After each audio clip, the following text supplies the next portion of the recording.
Greetings, everyone. Pete Pardo here from Sea of Tranquility. Welcome to another episode of the new wave of traditional heavy metal primer. This is episode 4, and as always, in the co-captain's chair, Mr. Rich Catino. What's going on, my friend? Hello. What's up? How you doing? Doing good. How's it going? It's going good. It's going good. We were just comparing notes of storms here in the on the East Coast over the last couple of days, right? We've had some excitement in New York and New Jersey, and maybe again later on today. We'll see how it goes. I see Rich is wearing his brand new Overkill shirt, I'm assuming. Right. From the Jersey show. You weren't at that, right? No, I didn't go. How was it? They had a couple of taking overs. Yeah. That's worth having, right? That's my favorite album by them, yeah. Dude, I saw that. I was like, taking over, I'm in. Give it to me. Give me 2. Taking over, take my money, right? Take my money, give me 2. Love that album. Yeah, it's my favorite. It's one of my favorite thrash albums of the 80s, and it's awesome. Same here. Totally great songs. Yep. I'm assuming they were great because they're always great live. They were, but you know what's unfortunate? They didn't play anything from that album. Meanwhile, a little inside joke here. Rich, for the last 2 months, has been posting all over social media, hoping that Overkill will play a lot from that album or even the something different. Yeah, something different. And I guess they disappointed you, Rich. Oh, well. I mean, they didn't disappoint me because they're always great. They're always tight. Yeah. But it was a mix like they always do. But yeah, it was New Jersey. I was hoping for something a little different, something special, couple deep cuts, It's unusual for them, though, not to play at least 1 or 2 tracks from that album. That's sometimes Union We Stand or Wrecking Crew or Power Surge for sure, right? Deny the Cross once in a while, but no, there was nothing this round. But they did throw in Hammerhead, so okay. Well, that's okay. That's good at least. Yeah. So for today's episode, as always, we have 5 more bands to hopefully introduce some of you to for the first time. We've got the way we like to do these each and every month is we'll throw at least 2 mainstay acts on the new wave of traditional heavy metal scene that are more known names, and then a couple that maybe you guys have never heard of before. And there's possibly some of you watching that have never heard of any of these bands before. And that's a good thing because we try to pick bands that are really good that you guys would be really interested in if you like classic heavy metal sounds. And as always with each of these episodes, we've got some variety here, right? So they're not all similar type bands. We've got, classic metal. We have a little bit of kind of glammy, almost kind of glam metal, 80s hard rock, yeah, exactly. And we got a little bit of doom here as well, so there's a little bit of everything, and there's some epic metal here, power metal. I was going to say a little bit of Viking epic metal, right? Yeah, absolutely. So the bands are Ambush. We'll get to each one of them. Crypt Sermon, Snakebite, Striker, and Visogoth. Those are the 5 for today. Yeah. And we're going to go through them one at a time. We're going to start off with Ambush. And I have a little PowerPoint presentation, which I'm going to at least, so you guys can see what the bands look like. And then we'll kind of talk about the albums here. So let me just share that real quick here. So they have 3 albums out, and the last one was in 2020. Yes. So there they are. That's the band right there. So, I mean, they look the part, right, Rich? All these bands all have that classic, denim and leather thing going on, pretty much. Aside from Striker, who we'll talk about later, but their fashion got a little more, right? A little more 80s. A little more 80s. More 80s, sure. So that's what Ambush looks like. So a little bit about Ambush. So they are from Sweden. They formed in 2013. They've got 3 studio albums, a couple singles, and a split. The band comprised of Linus Fritzson on drums. We've got Olaf, I hope I pronounced these names correct, Olaf Engqvist on guitars, Oskar Jacobson on vocals, Carl Dotzek guitars, and someone who calls himself Burning Fire on bass. And their latest album is called Infidel. And this is on High Roller Records, HR Records, which is a very good label, by the way. A lot of bands popping up on High Roller. Yeah, they do a lot of these classic bands, these kind of traditional. Oh, yeah, absolutely. And this is from 2020. This is their most recent album, so it's been a few years. And then we got the one prior, which is Desecrator.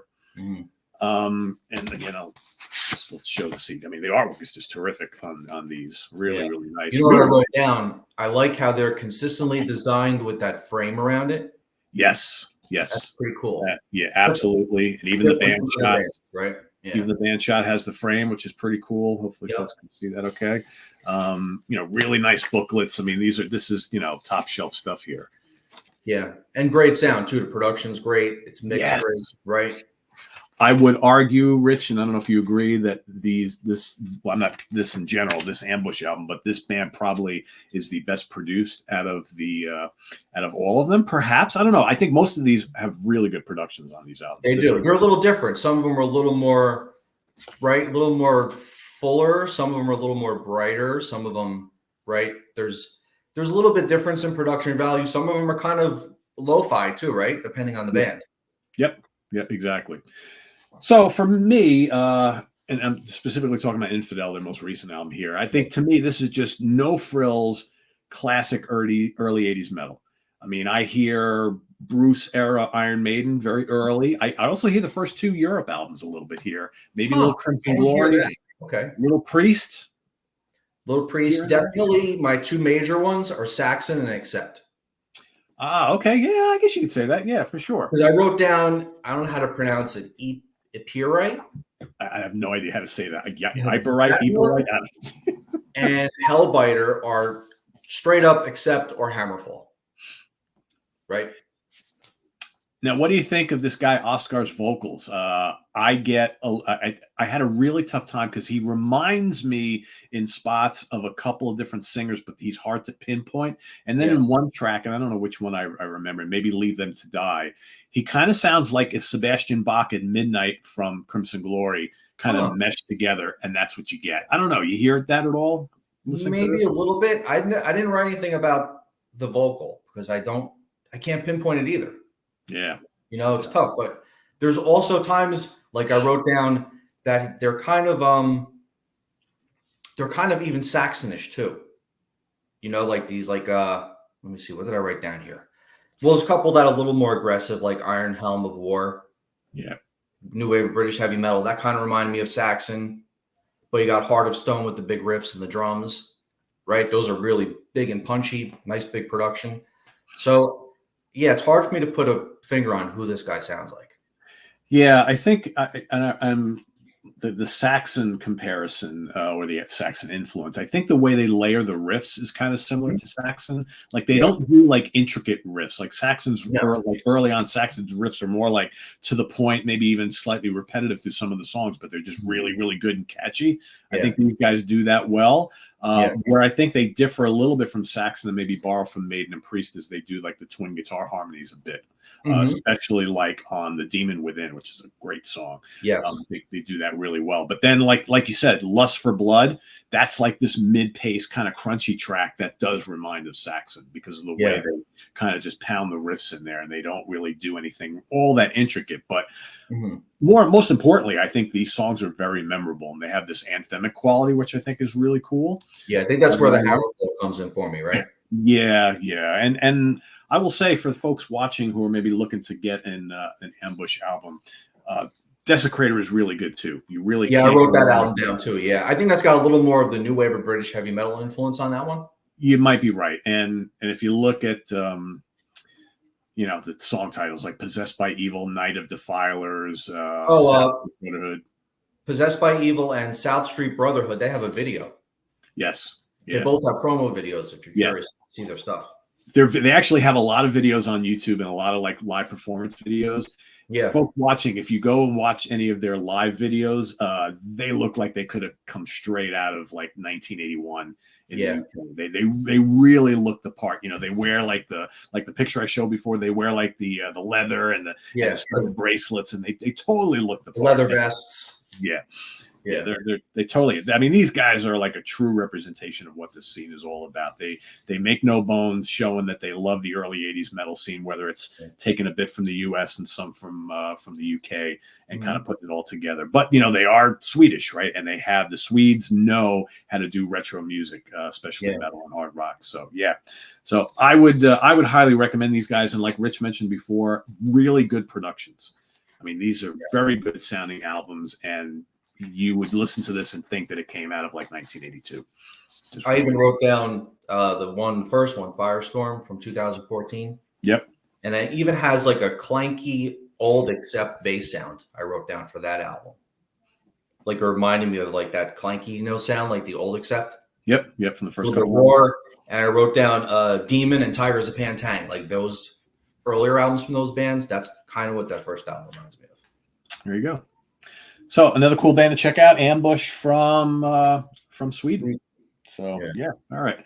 So let's move on to the next one. Let me get my presentation going here. So the next band is Crippserman from Philadelphia, who are getting a lot of buzz, aren't they? They're getting a lot of buzz on this. Yeah. I mean, whether it's all because of the new album, I think they were getting a little bit of buzz from the previous albums as well. Yeah. And so the new album, and Rich and I were commenting on this before. Yeah. So this is the CD, and yeah, I'll take it out of the jewel. It's unfortunate that you can't see if you could post a picture of the artwork, it's too dark. There's not enough contrast in the print, and you can't see all the nice colors and everything in the artwork. So folks watching, I'm trying not to get any glare. So there you can see it's a great wraparound piece of artwork here, as all their albums are. I'm going to show the other two in a second. Even the band on the inside, it's a little dark. Yeah, everything is very dark here. And I don't know whether that was by intent or this was a manufacturing issue, but it's a real shame because, and I showed this on my review on the channel. I mean, the way they have the lyrics set up is genius. I mean, look at this. This is just beautiful. Very artistic, very artistic, and I don't understand why they have all this other darkness on the rest of it, because I think the rest of the booklet is set up so well. And as I'll show you right now, if you look at, and I believe it's the same artist on all three of them, if you look at the artwork on their first two albums, just absolutely glorious stuff and in full color, and you get the whole image of everything, which I don't really understand. So so this band, so let me give you a little bit of info. So again, from the US, they're from Philadelphia. They got the 3 full-length albums. They have a split and a single. And basically these guys play a blend of classic metal and doom. And the band is comprised of Brooks Wilson on bass. We've got Enrique Sagarnaga on drums, Steve Jansen on guitars, Matt Knox on bass, Frank Chin on rhythm guitar, and Tanner Anderson on keyboards, and the vocalist also is bass player Brooks Wilson. So they don't have a guy who sings, just a vocalist. He's the bass player and or no, actually, I'm sorry. He was the original bass player. Now he's just the vocalist. So Brooks Wilson on vocals and Tanner Anderson on keyboards. And these guys have played with other bands before. Like you got some of these dudes have been in Eternal Champion and Ashen Cult and Unrest and what other bands? Holder, Majesties. I mean, all these other bands here, Azrael. So these guys have been in lots of other bands that kind of perpetuate this scene, as well as some of the extreme metal scenes like black metal and death metal and thrash and whatnot. So they're, pretty much a bunch of veteran dudes. And their brand new album, this just came out, is, like we said, the Stygian Rose, which I don't know, man. I really like their first two albums. I think the first album is a little more straight doom. The second album is a little more classic metal. This new album kind of puts them both together. You get a little bit of everything here. And it's funny. We both reviewed this too. You did it, right, for Sea of Tranquility. I did one for Brave Words. Yep. I gave it a 10 out of 10 because I think it's so well put together. And do you know the Sweden band Morgana Le Fay? Yes. From the 90s. They had some really good albums. So, like one of my first lines in my review, I said, this album is part Morgana Le Fay and part Nevermore, because you have all those aggressive rhythms that are thrown in there with all those big sweeping leads and everything. It's very Jeff Loomis. So if you take that kind of moody, dark, atmospheric, heavy, darker metal from Morgana Le Fay, mix it with Nevermore and a little bit of doom, that's Crypt Sermon. Yeah, and I think the doom where they're coming from is not so much like Sabbath, but more like Candlemass and Solitude Eternus. Exactly. Kind of like European, like kind of. Yes, it's got more movement to it. Yeah, it's less about the slow stuff and more about that faster mid-paced doom, which Candlemass does so well. Oh, and not a lot of songs on this. Oh, it's on Dark Descent Records, by the way, everybody, on the new album. I think I think all three of them are on Dark Descent. Yeah, all three are on Dark Descent. But yeah, some great songs on this album. I mean, some real classics here. I mean, Heavy is the Crown of Bone. Yeah. Kills me. What a great title. I love the way they transition from their tempos or their arrangement pieces and how they just move into each other. Like it doesn't seem like anything's out of place. It just flows into the next part of the song. Yeah, for sure. And you mentioned the soloing, which is kind of like explosive, like Jeff Loomis. Mm-hmm. Man, yeah, the guitar solos on this album just absolute kill. Yeah, that first song, what's it called? Glimmer in the Underworld. Glimmers of the Underworld. Yeah. Great stuff. Yeah, it's kind of like the first part. I was like, oh my God, this could be like from a Nevermore album. And the title track. Yeah. Awesome. I hear a little bit of kind of early 90s Sabotage on that as well. Oh, cool. Yeah, but this folks is a great album. So Rich said he gave it a 10 out of 10. Yeah. I think I gave this a 4.5 out of 5, which is damn near probably, and it probably is bordering on a 5 out of 5. Yeah. This potentially is one of the, as of right now, and we're not quite in July. It'll be July tomorrow, but this is easily one of the best classic metal / doom hybrid albums that we've heard this year. Oh yeah, a lot of people talking about this. Yes, so they even played a show in Philly too recently. Pennsylvania, they played a show because I saw Mark Roman from Brave Words did a review over there. So you have to wonder. You think this is a band that, based on the buzz they're getting right now, that could get picked up to open up a tour for a bigger band that would hopefully put them out? I could see these guys opening for a Queensryche or a Priest or yes. I mean, God forbid, it would be great if a band like this opened for Maiden, but it's not going to happen. But we keep saying that though. All these bands need the opening slot on one of these big bands, headlining tours. Yeah. Could be anybody. Couldn't be Saxon, somebody like that, or Accept or something. Put them on what is it in the fall? It's going to be KK's Priest and Accept doing a bunch of shows, right? This would be a perfect band for that. Put one of these bands right on before. Give them a half hour, right? Give them a whole new audience. Yeah. That's it. No. That's kind of what KK's Priest did the last time, right? By Burning Witches. Burning Witches, yes. Yeah. So, yeah, I think that's more likely to see, kind of like what Satan did recently, where they had Haunt and Night Demon, right? So I think that's more likely to happen rather than a really big band taking a band like this out. I think it's going to have to be one of those kind of mid-tier bands that are not afraid to take a couple young bands out with them. And, even if they're only playing to 1,000 or 1,500 or 100 or 2,000 people a night, that's still pretty good exposure, I think, for an underground band like this. Totally. Yeah. So, yeah, I mean, it's hard to say in this list, which is the buzz band to center on. I'd be hard pressed not to say Crypt Sermon out of these 5 is the one that you really need to go out and check out. I recommend all of them, but I think Crypt Sermon is the band that could potentially be on the rise because Stryker and Ambush have been around for a little bit, but as far as I know it's so unfortunate for Stryker because they've been around the longest and they just can't get out of that slot that they're in. They've never played opening for anybody big here, I don't see them on big festivals overseas very often. It's very unfortunate that they're still. I don't know what level you'd call them they're at, but it's just they've been at it for too long. They should be bigger than what they are. Yeah, I mean, you could throw Enforcer in that as well. We talked about them on a recent episode, and they're these bands that everybody knows about. I think Haunt is almost at that point now too. Night Demon been around a while, and it's when are they going to break? Into the next level. Yeah. So, all right. Next up, we're going to go to Germany. Let's cue up the next band. So that is Snakebite. Snakebite. So these guys are definitely different than the previous 2 we talked about, right? Have a little bit of that glam 80s hard rock thing going on, right? Yep, absolutely. And that Cobra Crew, neither one of us have a hard copy of this. I ordered it Rick and I have been joking about this during the week. Every single episode of these that we do, if I don't have some CDs by the bands we're going to cover, I always order them. And every single episode, there's always one of the bands that doesn't get me their CD in time to do the episode. This month it was Snakebite. I'm still waiting for Cobra Crew, the new one, which got released a month ago.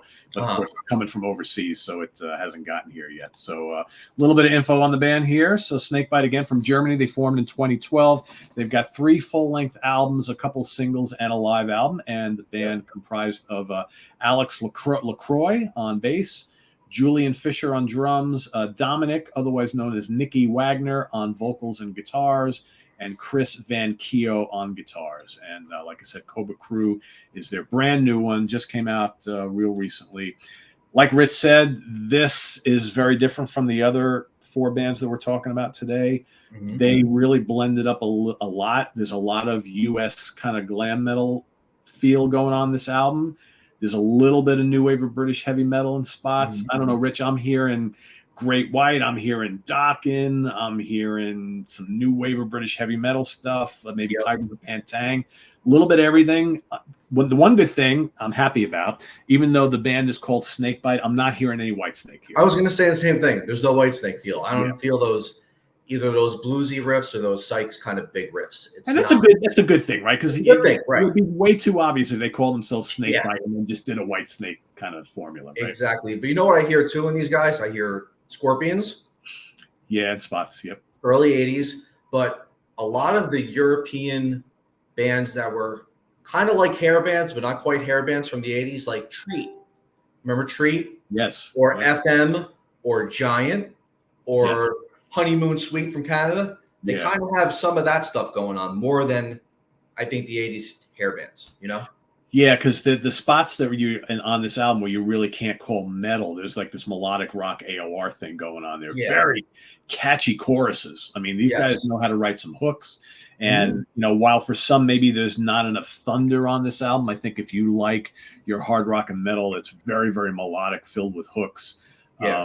But a lot of good guitar work, but you don't look at this album as like, lots of riffs and fast arrangements and things like that. But they have them though.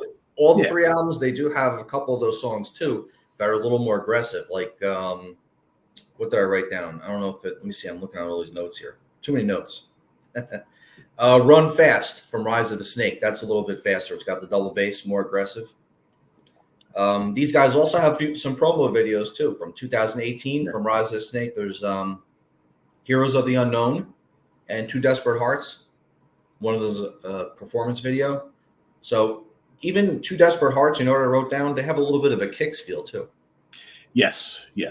Yeah, these guys, I shouldn't say surprisingly, because I think a lot of European bands now have done a great job in trying to sound like U.S. bands, but these guys sound like they're from here. There's no German sounding anything here. I mean, like Heading for the Best on the new album is just so catchy and just it sounds like it came out of like a 1987 time capsule. I call it radio rock catchy. Simple riff, big hook, you know? Yep. And you got like Kill Wig Metal, which is total 80s cheese. Wait, do you see who they're doing a dig at with that song? Yeah, they're picking on one band. I'm trying to remember. Steel Panther. Yeah. Because if you look at the lyrics, I got the lyrics here.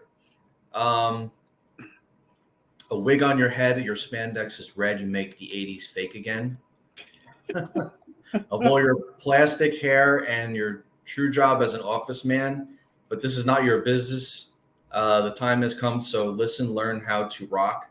So it seems like they're just poking fun at what they're trying to make fun of, which they're not being authentic about what they do. They could write great songs and they do all these silly, stupid, juvenile lyrics. They could be a great glam metal band. They're not, you know?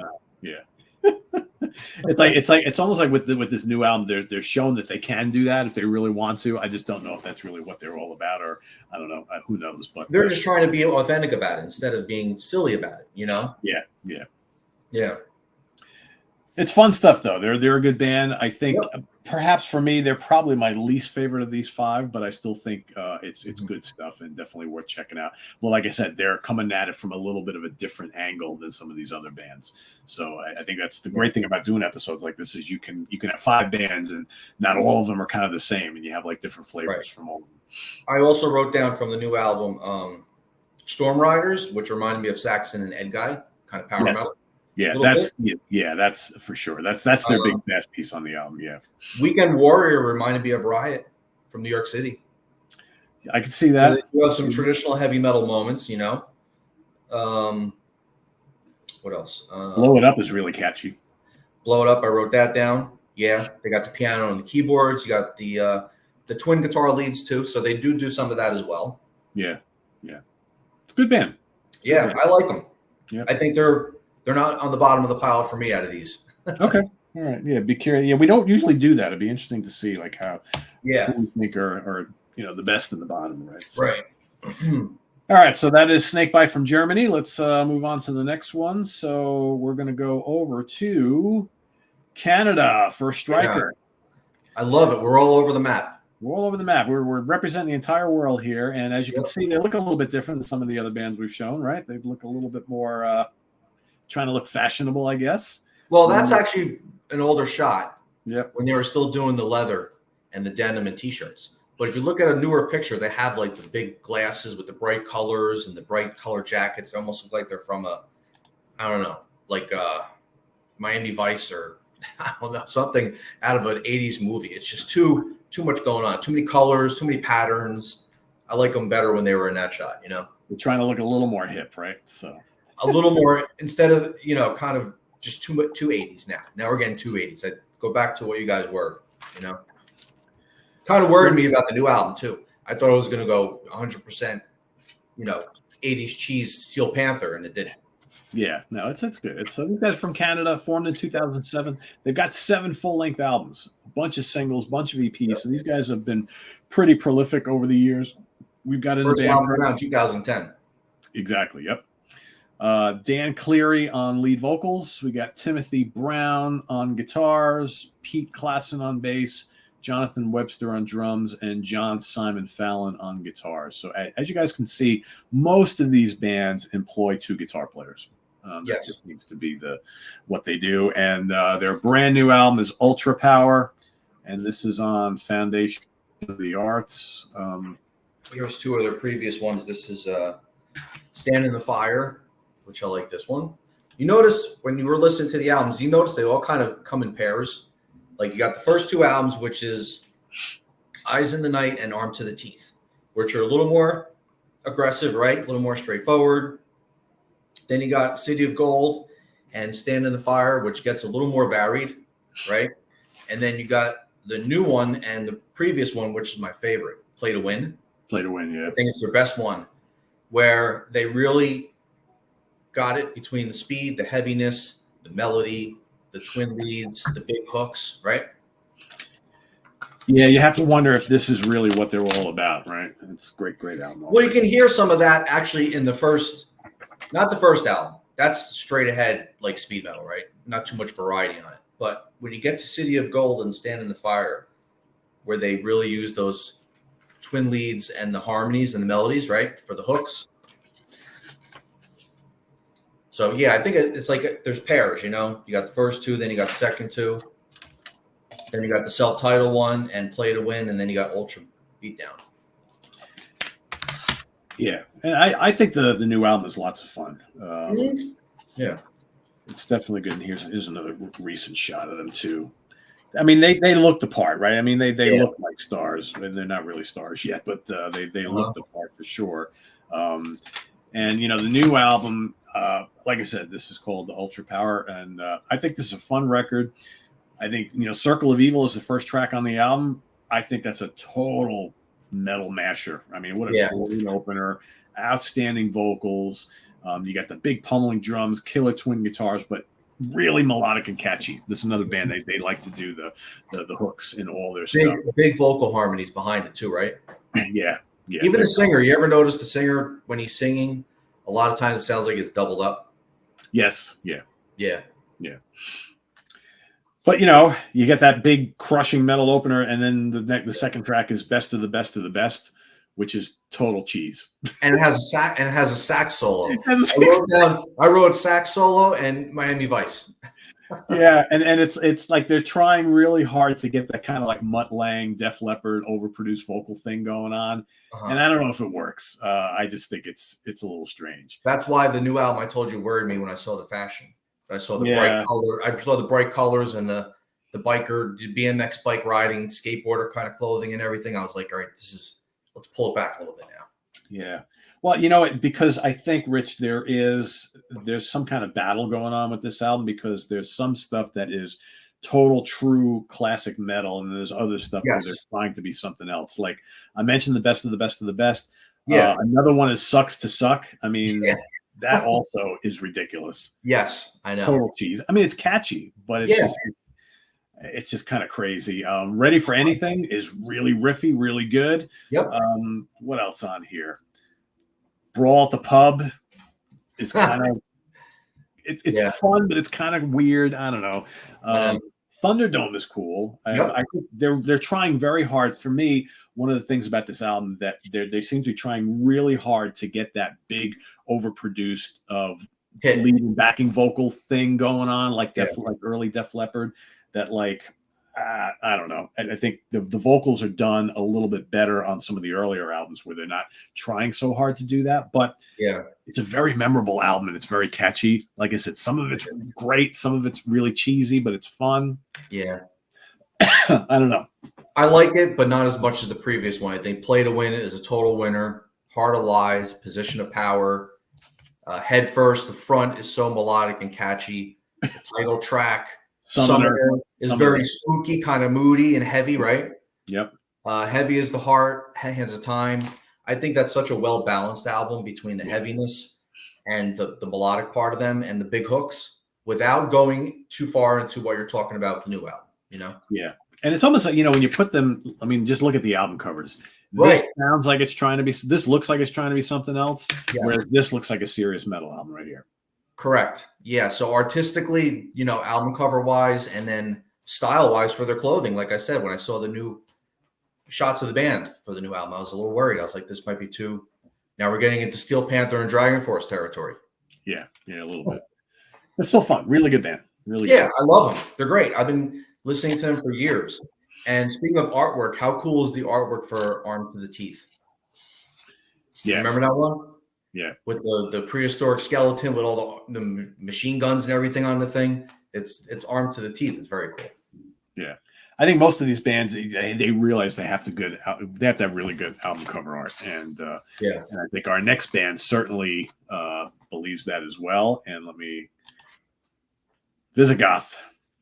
Now, these guys haven't been too active, I think, new music-wise, but I did, when I was listening to them again, they had a performance at, what's the festival?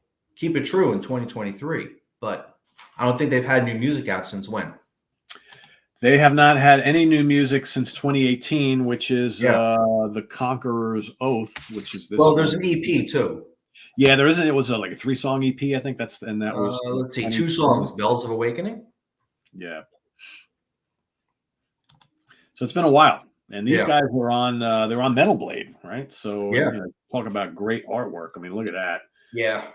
And then look at their first album, which this is. I remember. I don't know. You probably thought the same thing, Rich. When these guys first came on the scene, I was like, "Oh, look at this! A new Viking metal band signed to Metal Blade."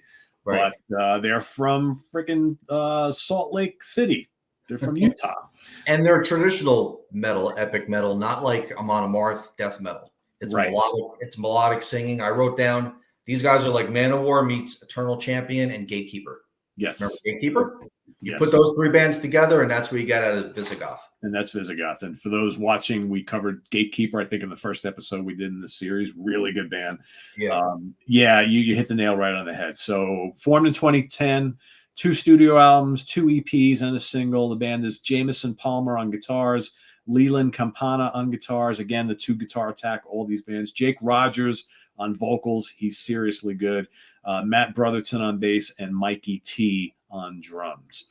So, 2018, this is Conqueror's Oath. This is their last full-length studio album. So, man, it's like, that's a long time. It's 6 years already. You wonder what's going on here. But again, this is just good, crunchy, epic U.S. metal. Manowar, Warlock. Warlock's not U.S., but they do have that kind of thing going on here. This is a European power metal flavor. Kind of Amon Amarth without the growling, right? Big time. Yeah. Sometimes, a little bit. Yeah, it's that whole kind of like, get your beer stein and Yep. It's cool. You got to check out that performance at Keep It True. It's really good. It's from 2023. So on this latest album, I shouldn't say latest because, like I said, 6 years ago, but man, some good stuff on here. Steel and Silver is everything we just said. It's this whole kind of like raise your fist. Maybe you got your beer stein in one hand, raise your fist in the other. It's just really good. Warrior Queen is terrific. That reminds me of Warlock. They probably did that as an homage to Doro, I would guess. Outlive Them All. It's got this galloping kind of like early Maiden, early Satan thing going on. Hammer Forged. That's like a Amon Amarth without the growls. Yeah. Basically. It's just that. Trader's Gate. title track, big epic stuff. Get blazing guitars from these dudes all over these albums. Blades in the Night is a total crusher. I would say anything on the first, Mammoth Rider, Dungeon Master from the first album, Revenant King. I mean, both these albums are really great. It's just, I think that this band, here's the issue. And do you remember like when these guys first came out, they're on Metal Blade, which is a big deal. Yeah. There was a lot of talk about these guys back in the day. And I'm just wondering, man, it's been 6 years. There's so many bands coming out on the scene. These guys are going to get forgotten if they don't do something like fairly quick. Well, if they did keep it true, you got to be pretty active, I think, or reactive. I mean, and not inactive. What's the word I'm talking about?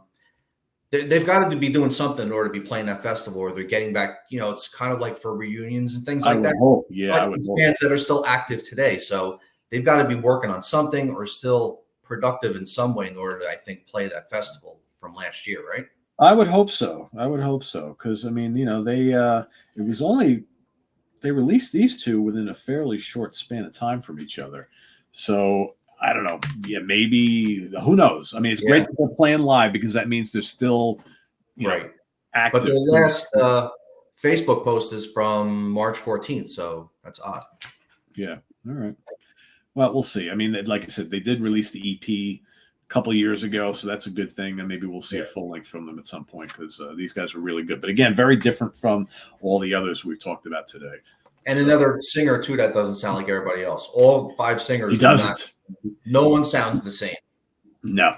I think the only thing he's got a range. That he doesn't sound like him, but he's got a range like Eric Adams. Eric can still sing really well, but when Eric was younger, like in the early 80s Manowar, he's got that kind of range, but he doesn't sound like him. And I only throw him as a reference because he can do that, like, that high pitched stuff and just the wailing thing, but he's got that just epic grandioseness about him, which I think is really, really good. He's a really, really good singer. Really good singer. I agree. So like I said, we've never done this before on the show, but if you were to name your favorite of all these and then your least favorite, what would they be? Man, I might have to stay with Stryker for my favorites still because they've been around the longest, and I do like a lot of their songs, even though I'm slightly disappointed with the new one. Slightly. Probably Stryker, definitely Ambush next. I think they're awesome. Yeah, I'm very impressed by them. Maybe Crypt Sermon, then Snakebite, and then Visogoth. Yeah. Yeah, I don't dislike any of these bands at all. I think they're all really good. I would probably, I would put Snakebite at the bottom, but I do like them. I would, I don't know. I mean, maybe Crippserman number 1. I don't know. I really like Ambush a lot. And I really like a lot of the Stryker stuff. Yeah. I'm almost tempted to put Ambush at number 1. Wow, nice. I really dig Vizigoth. The Vizigoth probably number 4 for me. But I don't know. The top, Stryker are great too. I don't know. I may go Crippserman, Ambush, Stryker, Vizigoth, and Snakebite. I don't know. It's hard. They're all really good. Yeah. And they're all good for different reasons. So, yeah. So, there you have it, everybody. Our 5 for this month. So, we've done 20 so far, right? This is episode 4. So, we've got 20 bands that we did already, right? 20 bands already. And the sad thing is we haven't even scratched the surface. Oh, you know what I was going to mention, too, before we finish talking? I worked on something else for, what's the band? Is it Snakebite? Oh yeah, Snakebite. If you like that new wave of the glam metal, if you want to call it, hair metal, whatever you want to call it, from overseas, they have a song called "Live It Up" on their first album, Princess of Pain. And if you like Midnight City, Dangerous Curves, Heat, and Reckless Love, you'll like these guys because they have that sound going on too. Because a lot of those bands are coming out from over in Europe too, right? That whole movement. There's all those bands that are influenced by Rat and Dokken and Slaughter and all those the guys. LA scene, yeah, for sure. Yeah. Yeah, so many bands doing this like retro metal and hard rock stuff. A lot. So if I wish more people would give it more attention, give it more well, support. that's the thing, right? Because the older bands are, maybe some of them are still around, a lot of them aren't, and a lot of them just aren't, as their music isn't as inspired as it used to be. But a lot of these young guys are really killing it. They need to carry the flag next. Let's support them. Well, that festival in Texas, Hell's Heroes. Hell's Heroes, yeah. They put a lot of these new wave of traditional metal bands, right? Yep. And then the rock cruises, the Monsters of Rock cruises, they've been putting a lot of the glam bands and the hard rock bands from the 80s on there too, like Heat and those guys. So it's out there. You just got to check it out and support them, right? I mean, that's the whole thing. You just got to give it a try, right?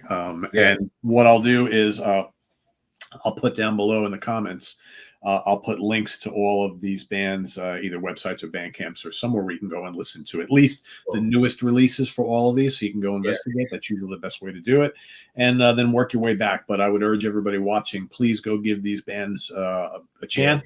Give them a listen. If you're watching, you obviously love metal, so we were trying to steer you guys in directions I think that you'll really enjoy. And there are references to classic bands all over the place, but most of these bands are fairly original sounding. They're just basically kind of taking you back in time and doing their own thing based on those old sounds. So it would be great as successors to the classics, right? Yeah, for sure. So Rich, anything going on your end that you want to update people on? Things happening in Metal Asylum, Hall of Fame? Haven't been to a show lately, so I haven't posted any pictures on Facebook at Metal Asylum. I did an article for the Metal Hall of Fame on early black and death metal, like Venom, Possessed, Celtic Frost, Bathory, a couple of those bands. Nice. We'll probably do another one for the new wave of traditional heavy metal because we have a current metal section there, so I'll probably do that. And what else?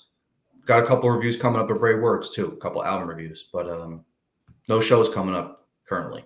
Little break after that busy spring, right? Yeah, it's pretty slow right now. So it's good though. I need a break. April and May was crazy. Yeah, for sure. Yeah. So cool. So thanks for watching, everybody. Tune in next month for another episode of the New Wave of Traditional Heavy Metal Primer. That'll be episode 5. So we'll have 5 more bands picked out for you. We haven't solidified the list yet, so I'll leak that out to everybody as soon as Rich and I have that set for those of you who like to start listening ahead of time, and that's always a good thing. So visit us on the web at www.seatranquility.org. We're on Facebook. We're on YouTube all together all the damn time. Please subscribe if you haven't already, and click on that notification bell so you get alert of all of our content as it posts. And please hit the like button before you leave. Remember, down in the comments, we'll pin links to go listen to all these bands. Go check them out, and we'll see you next time here on the New Wave of Traditional Heavy Metal Primer. For Rich Catino, I am Pete Pardo. Thanks for watching, everybody. Thanks, Enjoy guys. the rest of your weekend, and see you soon. Bye-bye.